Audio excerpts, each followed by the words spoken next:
E como que a gente vai fazer, então, por exemplo, uma terapia quádrupla de uma forma simples? Porque você acabou de falar que e eu também sou super de acordo com isso, uma das principais problemas, assim, que a gente tem na prescrição da IC, que são 4 medicações, que dependendo da medicação que você vai deixar, pode ser algo que varia entre 5 tomadas ao dia, né? E a gente já comenta aí, ou até mesmo você pode deixar todas as medicações praticamente de 12 em 12, o que chegaria a 8 tomadas ao dia, o que já inviabiliza, né? Então... E lembrar que são pacientes normalmente com mais de uma comorbidade, né? Exato. Então, além de ter IC, ele tem diabetes, ele tem dislipidemia, ele tem DAC. alguma outra doença, tem DAC. Então, vai somando uma prescrição aí, vai 8, 10 medicações tranquilamente. Exato, porque tem a comorbidade que levou a IC às vezes, isso, né? Também. É isso, então já é difícil. Mas vamos, por exemplo, mostrar aqui uma opção de uma prescrição top, assim, que a gente poderia deixar.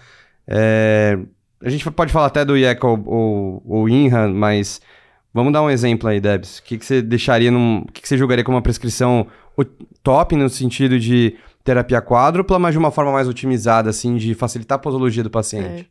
Acho que sempre que possível deixar a medicação uma vez ao dia é sempre um super trunfo, né? Então, se você tem um beta-bloqueador desses 3 que eu falei que você pode tomar uma vez ao dia, acho que seria algo interessante, que seria o caso do bisoprolol. Além de ser uma medicação que você prescreve uma vez ao dia, ele tem pouco efeito hipotensor. Então, como a hipotensão acaba sendo um dos limitantes na associação de muitas medicações, acho que o bisoprolol é bem interessante nesse sentido. As outras estão igualmente com evidência, mas acho que pensando em facilidade posológica e tolerância, o bisoprolol é interessante mesmo. O valsartana, não tem o que fazer, são 2 vezes ao dia, é uma medicação hipotensora, tem alguns efeitos colaterais, mas é isso mesmo, tem que tentar contornar esses efeitos, como a gente vai comentar mais na frente, né? O antagonista mineralocorticoide que a gente tem aqui no Brasil, antes era só espironolactona, que é o que a gente fornece no SUS, e a gente tem a eplerenone agora, que foi estudado na mesma época, mas a gente não tinha acessível aqui. E acho que a vantagem da eplerenone é ele ser mais seletivo para o receptor da aldosterona, então ele não tem tanto efeito hormonal, e não tem tanta ginecomastia, efeitos que são, em alguns casos, muito limitantes e acabam fazendo com que a gente suspenda a medicação. Hipercalemia vai dar igual, mas assim, pelo menos essa parte hormonal a gente consegue contornar com o eplerenone, e ambos são uma vez ao dia, então acho que não muda tanto, assim, de 25 a 50 miligramas dia. E aí o SGLT2 também é uma vez ao dia, a gente teria a dapaglifosina e a empaglifosina em não diabéticos e a sotaglifosina para pacientes diabéticos. A gente acaba não usando, não tem aqui no Brasil, né, acho que a gente focaria mais na dapa e na EMPA. E aí ambos seriam na dose de 10 miligramas uma vez ao dia. A EMPA existe 25, né, para tratamento de diabetes, para a IC foi estudado 10 miligramas. Acho que é mais fácil até de lembrar, assim.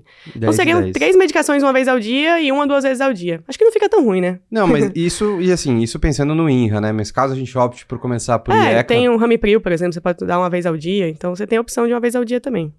Acho que facilita bastante. Aí a gente poderia deixar meio que tudo numa tomada pela manhã só, Sim. Exceto o INRA, né?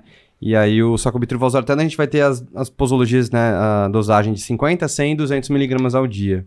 200 2 vezes ao dia, né? Então, 50 2 vezes, 100 2 vezes e 200 2 vezes, né? Exato. Seriam essas doses. Que mudou, né? Porque antes era também uma... Pô, é difícil lembrar, né? 24, 26. Graças a Deus que mudou. Toda vez eu ficava, qual que é a primeira? 24 ou 26, tipo, tá? Será que é 26, 24, 27? Acho que facilitou mesmo. Todo mundo tinha essa dúvida, né? Só lembrando também que no caso do metoprolol, né, que a gente sempre discute isso também, e Jefinho, que é do grupo da gente, Dr. Jefferson Vieira, sempre fala isso, né? Que os trabalhos lá do sulfosinato metoprolol é o de liberação prolongada, que é para usar uma vez por dia, mas na prática a gente sempre vê usando 2 vezes por dia. Fracionando, né? Então, exatamente.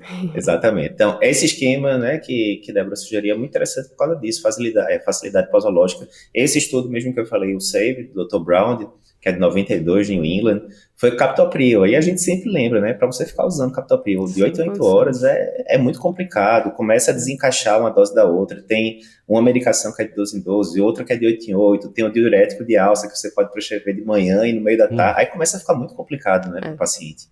Isso sem falar hidralazina com nitrato, né? Que essa combinação é de lascar. Que acaba ficando aí de 8 em 8 até eventualmente 6 em 6 a hidralazina e nitrato até de 8 em 8. Então já acaba dificultando bastante, né? Até a amoxicilina para tomar de 8 em 8 horas por uma semana, a gente fala, imagina tomar o resto da vida com uma medicação de 8 em 8, 6 em 6 horas. Não dá, gente. A chance de esquecer é muito alta, né? Não tem como. Tá, né? Daqui a pouco, né? A gente tá falando sempre isso nas coberturas, né? Que a tendência tem sido medicação injetável, né? Quem sabe daqui a pouco eles não começam a... né, mostrar alguma coisa que acaba atuando nesse eixo neurohormonal que seja injetável, de uma forma para facilitar a posologia, né? Bom. O paciente vai a cada 6 meses, né, zero consultório, você dá ali umas 5 picadas, pronto, resolvido, né? Quem sabe? Nossa, já seria um sonho. Semaglutida. Ele só não pode ser do que fica descompensando, senão aí... Aí é perigoso. Aí fica naquele choque aí eterno. Lascou.